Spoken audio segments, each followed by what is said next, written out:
Let me share screens really quickly. Share. Excellent.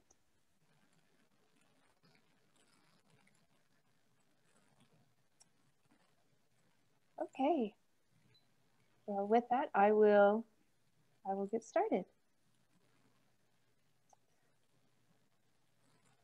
Hello, and thank you for coming to my talk. First off, I want to let you know I have a little art assignment later in this presentation, and I invite you to participate. Feel free to grab any pen, pencil, writing utensil, and a piece of paper that's close to you. Feel free to doodle while I talk, and sketch note taking is super cool. So doodle away. My name is Veronica Black. I am currently the interim programs coordinator for the Center for Teaching Excellence here at New Mexico Highlands University. I am also an alumni of Highlands. Go 2001! I graduated with my BFA in Media Arts, focusing on film, and a minor in fine art. After graduating, my partner and I moved to New York City, where I completed my MFA in Design and Technology at Parsons School of Design in 2014. Before returning to New Mexico, I worked at the Museum of Natural History as a digital media educator, flying planetariums and 3D modeling ancient sharks with middle schoolers. I also worked at Columbia University Teachers College as an exhibition designer for learning spaces, designing trips to Mars in an immersive multimedia learning theater. When I wasn't exploring science or creating interactive experiences, you could find me in Central Park with my dog doodling, or across town working with high school young women at Girls Right Now, a not-for-profit organization where writing and making media about topics ranging from cultural representation in film and TV, champion young voices, to gear up for applying and attending college as first-generation students. This organization was great to be a part of because we all knew that we were leading the charge and making a positive impact in our community and beyond. Returning to New Mexico had me working at a Santa Fe contemporary art space, designing public and school programs for bilingual and incarcerated youth. Art has always been an outlet for me, and sharing and making art with others a passion. Anyone can be an artist. And right now, while we're all in and out of quarantine, working from home and online learning, what better time to find that inner artisan? This talk will highlight some of the methods from Austin Klingon's book, Keep Going, and Felicia Day's Embrace Your Weird, to keep the creative juices going throughout this ever-changing school year and pandemic. I will be sharing some of my own art along with tips and tricks to de-stress and refocus your stored up creative energy. These are crazy times. Let's make some art. Remember movie theaters? Oh, I miss movie theaters. In 2007, Disney's Pixar released one of the best movies about rats eating food, Ratatouille. I love this film. If you haven't seen it, no major spoilers, I promise. The movie is about a misunderstood rat with a passion for food, trying to convince his family and community that doing a little something different can make food and life that much more enjoyable. But as it can be scary and nerve-wracking for some to try something new, Remy, our rat hero, ends up leaving home and finding himself cooking in a fancy restaurant in Paris. Meeting new people and learning about how fulfilling it can be to follow your own creative dreams. If you haven't seen this beautiful film, stop what you're doing and watch it. I'll wait. Nah, I can't wait. Okay. I want to make art with you. One of the best quotes from Ratatouille is when Remy sees a kitchen boy knock over the soup pot and then try to fix the mess by remaking the soup. Remy gets stressed out, knowing that the kitchen boy hasn't made the soup right and it is in fact ruining the soup. Remy recalls his idol and world-famous chef, Gusto, saying, "Anyone can cook." This quote has always inspired me. If anyone can cook, then anyone can be, say, an airplane pilot, a pro skateboarder, a lion tamer, a dentist, and an artist. Obviously, the world is a little topsy-turvy at the moment. Regardless of what's happening around you, COVID-19, killer wasp, TP shortage, a lot is happening and a lot of feels are coming up. If you're on Zoom 8+ hours a day, like me, Zoom fatigue is a thing. It can be hard to know what to do with all that built up energy, how to tear it apart and create something with it. Do you take up a new hobby? Bake some bread, become a DJ, colonize an island of woodland creatures? These are all valid endeavors though. For me, transitioning to working from home, setting up my space to work, upping my internet, balancing my meetings so that they don't overlap with my partner's classes was tough. And by the end of the day, the last thing I would want to do was anything creative. But then I would sit on my couch and doomsday scroll, which wasn't helping either. When I was in undergrad and I was struggling with my classes and life stresses, I didn't know what to paint in my painting class, but I had an apple from lunch and decided to paint this apple in as many forms and styles as I could throughout the semester. It got gross by the end. I spent a full semester painting this one apple and had a decomposed apple and 40+ paintings to show for it. If I couldn't get the creative energy out through paint and canvas, I made films. I used my paper and pen to make stop motion animations. This behind the scenes image is a short film about Icarus, the Greek story about Icarus flying too close to the sun.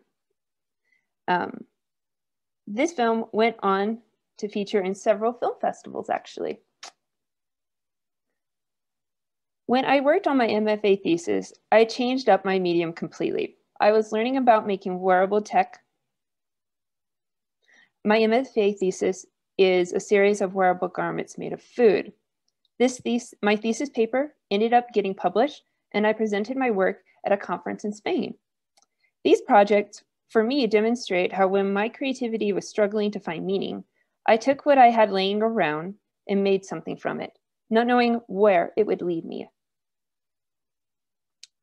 Art comes in all forms. You can reclaim styles from the past and make it your own.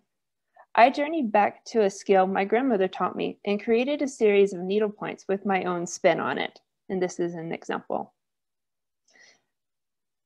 I never painted with watercolors, so I gave that a try. Tried something new and see how it goes. I love doodling on my smartphone or tablet, so I tried a few new drawing apps or two.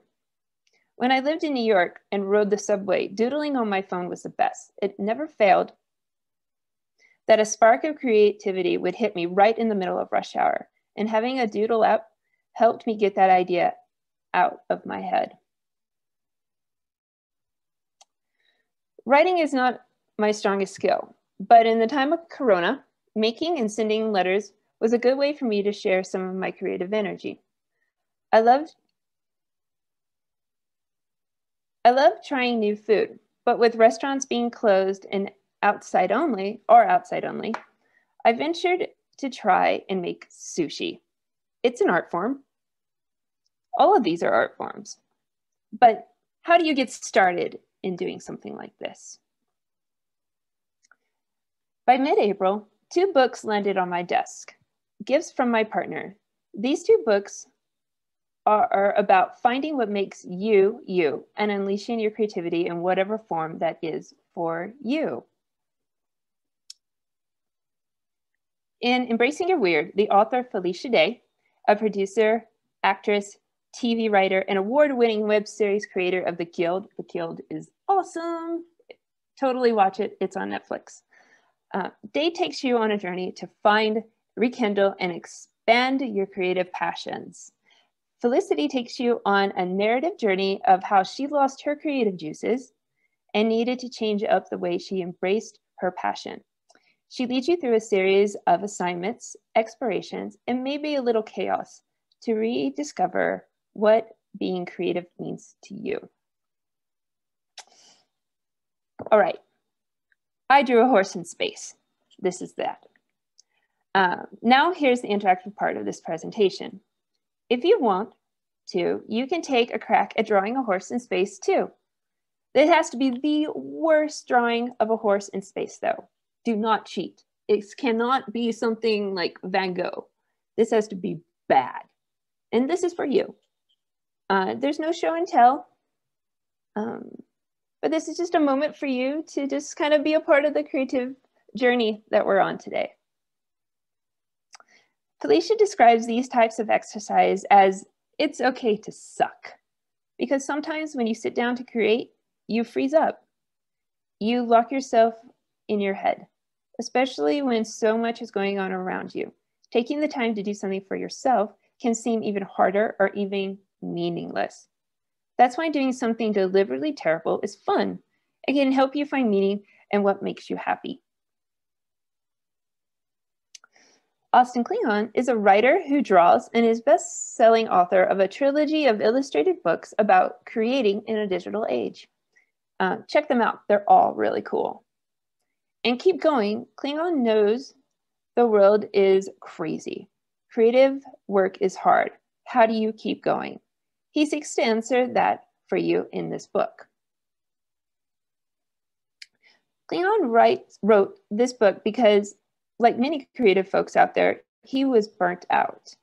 He too found himself doomsday scrolling. The world is crazy. Making art isn't always easy. Klingon created a list of 10 things that can help you keep it going. Starting with taking it a day at a time. You don't have to do all the arts and crafts and creative stuff. First on Klingon's list is every day is Groundhog Day. Start by making a list of stuff you want to do each day, creatively, and be done with it. Routines can help, and making the little things count. After my work day, I grab my favorite beverage, which recently has been OJ, orange juice, and I make a plan to be creative.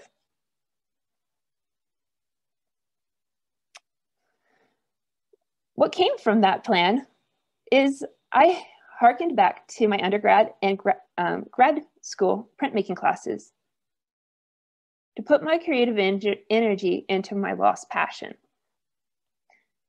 And here are some samples of what I created. I got as many ink pads as I possibly could, and I made rubber stamps.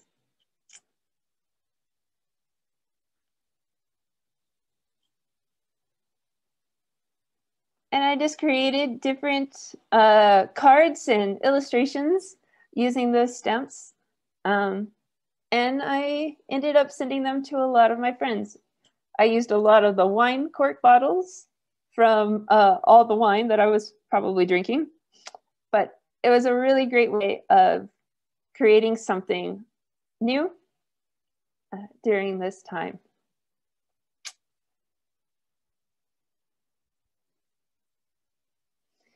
But if making art just isn't for you, no worry. There are tons of artists out there making cool stuff, and you can support them. Check out, for instance, the NMHU art auction that's happening right now. You can find a link to the art page by following this tiny little link. Otherwise, you can also check out the portal or your email. It's pretty cool. So you can make some really, if you are not inspired to make some art, there's some really cool art out there as well.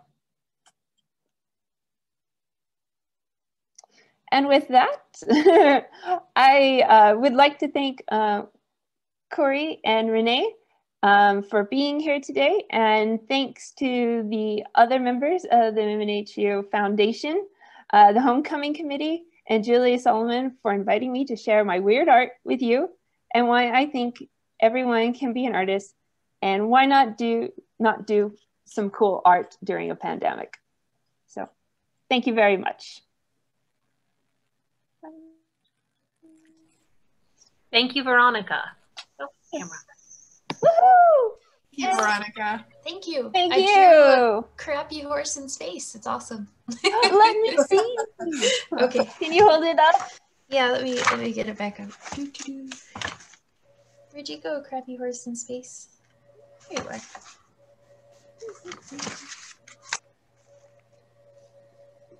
Oh no! I have to take off my background. Technology coming at you like that. I know. Here we go. Crappy space horse. What? It's so good. Yay, you drew one too. Yay. Oh my goodness. These are so bad. It's such Awesome. the best possible way. Thank you. Excellent. The library copy of Felicia Days. I don't know if the library is doing physical copies of stuff right now, but they did have a copy of Felicia Days' book. Yeah, it's really good. It's very good. It really inspired me to like do some crappy art in the best possible way. Thank you. Does anyone have any questions or comments for Veronica? It was fun. Or is everybody drawing their crappy space horse? What do you think has been your favorite art kind of reboot in finding this new creativity in quarantine? What's your favorite thing been? Definitely the stamp, because it had been a long time since I made my own stamps. When I was really young, I had a whole bunch of like rubber stamps that you buy from stores and stuff and you get from kits, but I had never made my own rubber stamps before, so that was really a lot of fun to give that a try on my own. And so I really enjoyed that because in grad school and undergrad I use woodblock stamps or reliefs, and but never rubber stamps, so that was fun giving that a try. And it's so much easier, less likely to cut off a finger. Oh, I'm sorry? Sorry. We have a question in the chat from Priscilla asking if you do calligraphy. I do, actually. I've done certificates. Nobody should ever trust me with their marriage certificate. But yeah, I do a lot of calligraphy. My mom was really into